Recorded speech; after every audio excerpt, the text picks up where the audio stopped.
नमस्कार। प्रांजल ज्ञान गंगा में आप सभी का स्वागत है।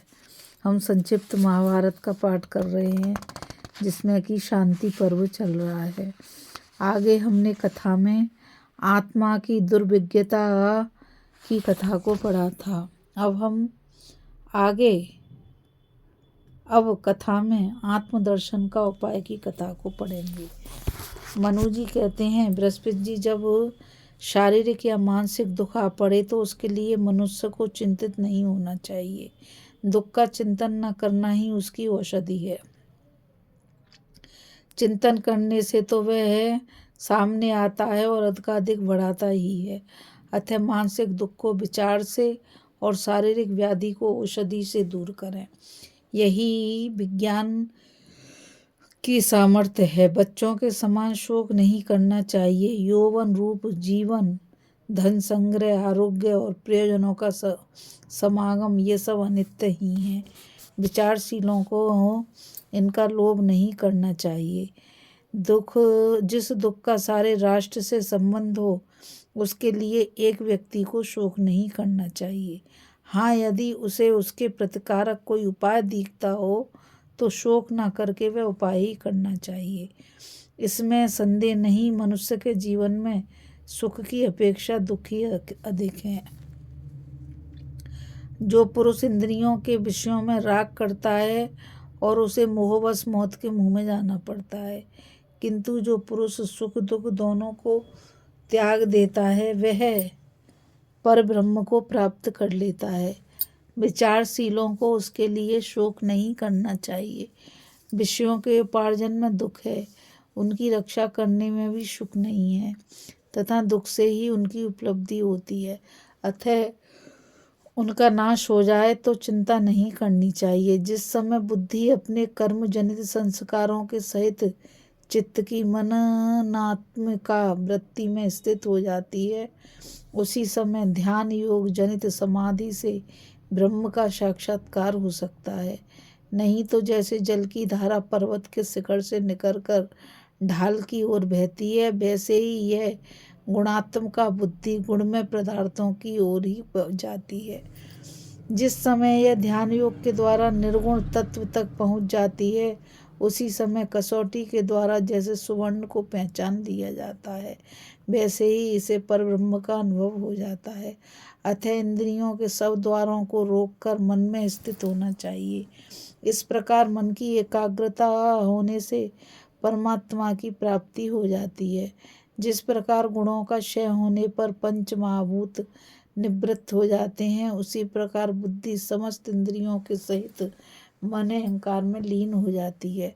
जब निश्चयात्मिका बुद्धि अंतर्मुख होकर मन में स्थित होती है तो वह मन स्वरूप हो जाती है। मन अनेक प्रकार के गुणों से युक्त है, किंतु जब वह ध्यान जन्य गुणों से युक्त होता है तो सब गुणों को त्याग कर निर्गुण पर ब्रह्म हो जाता है। उस अव्यक्त ब्रह्म का बोध कराने के लिए संसार में कोई दृष्टांत नहीं है।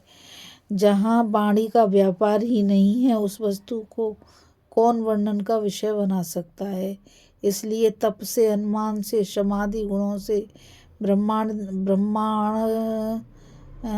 गुणों से, ब्राह्मण आदि जाति के धर्मों का पालन करके तथा शास्त्राभ्यास के द्वारा चित्त को शुद्ध करके पर ब्रह्म को जानने का प्रयत्न करें। गुणातीत पुरुष उस अतर्कनीय पर ब्रह्म को बाहर भीतर समान भाव से अनुभव कर सकता है। बृहस्पति जी, धर्म करने से श्रेय की बुद्धि होती है और अधर्म से अकल्याण होता है। रागी पुरुष प्रकृति के राज्य में रहता है और विरक्त आत्मज्ञान प्राप्त कर लेता है। जिस समय मनुष्य सप्तादि 5 विषयों के सहित पांचों ज्ञानेंद्रिय और मन को काबू में कर लेता है, उस समय वह मणियों में ओतप्रोत तागे के समान सर्वत्र व्याप्त पर ब्रह्म का साक्षात्कार कर लेता है। उसी समय उसे यह भी अनुभव हो जाता है कि जिस प्रकार तागा सुवर्ण के दाने की तरह ही मोती, मूंगा और मृतिका के भी दानों में पिरोया जाता है, उसी प्रकार अपने कर्मों के अनुसार आत्मा भी गो, अश्व, मनुष्य, हाथी, मृग और कीट पतंग समस्त शरीर में व्याप्त है। वह जिस जिस शरीर में जो जो कर्म करता है उस शरीर से उसी का फल प्राप्त होता है। मनुष्य को पहले विषय का ज्ञान होता है, फिर उसे पाने की इच्छा होती है, उसके बाद प्रयत्न, फिर कर्म होता है तथा कर्म करने पर उसका फल मिलता है। इसी प्रकार फल को कर्म स्वरूप, कर्म को ज्ञेय स्वरूप, ज्ञेय को ज्ञान स्वरूप और ज्ञान को सत सत स्वरूप समझना चाहिए। इस प्रकार ज्ञान, फल, ज्ञेय और कर्म इन सब का क्षय होने पर जो फल प्राप्त होता है उस परमात्मा को ही तुम ज्ञेय मात्र में व्याप्त वास्तविक ज्ञान समझो। उस परमात्मा को योगी जन ही देखते हैं। विश्व में आसक्त अज्ञानी जन अपने आत्मा में स्थित उस पर ब्रह्म को नहीं देख सकते। यहाँ जो कुछ दिखाई देता है उनमें सारी पृथ्वी से बढ़कर जल है, जल से बड़ा तेज है, तेज से बड़ा पवन है, पवन से बड़ा आकाश है, आकाश से बड़ा मन है, मन से बड़ी बुद्धि है, बुद्धि से बड़ा काल और काल से बड़े भगवान विष्णु हैं। उन्हीं से यह सारा जगत तैयार हुआ है। उन विष्णु भगवान का कोई आदि या अंत या मध्य नहीं है, या यदि मध्य और अंत से रहित होने के कारण वे अविनाशी भी हैं। वे संपूर्ण दुखों से परे हैं।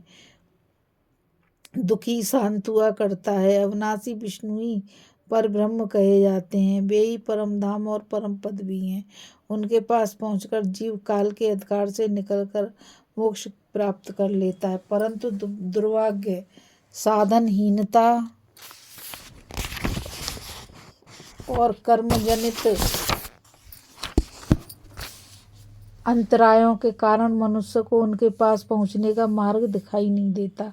लोगों की विश्व में आसक्ति है। स्वर्ग आदि चिरस्थायी सुखों पर भी उनकी दृष्टि लगी रहती है और वे परमात्मा से भिन्न अनेकों वस्तुओं को पाने के लिए उत्सुक रहते हैं।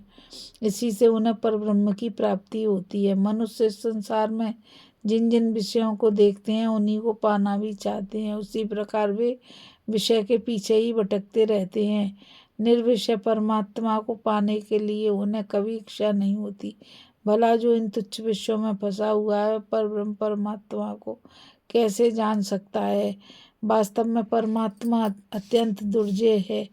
हम ध्यान द्वारा सूक्ष्म हुए मन से उसका अनुभव तो कर सकते हैं, किंतु वाणी से वर्णन नहीं कर सकते। मनुष्य को चाहिए कि ज्ञान द्वारा बुद्धि को निर्मल करे, बुद्धि से मन को शुद्ध करे और मन से इंद्रियों का शोधन करे, तब वह अक्षर परमात्मा को प्राप्त कर सकता है। वह परमात्मा जन्मा है, पुण्यवानों की परम गति है, स्वयं सिद्ध है, सबकी उत्पत्ति और लय का स्थान है, अविनाशी है, सनातन है, आदि मध्य और अंत से रहित और तथा अवचल है। उसे जान लेने पर जीव अमृत प्राप्त कर लेता है। इस कथा में बस इतना ही। अभी हम कथा में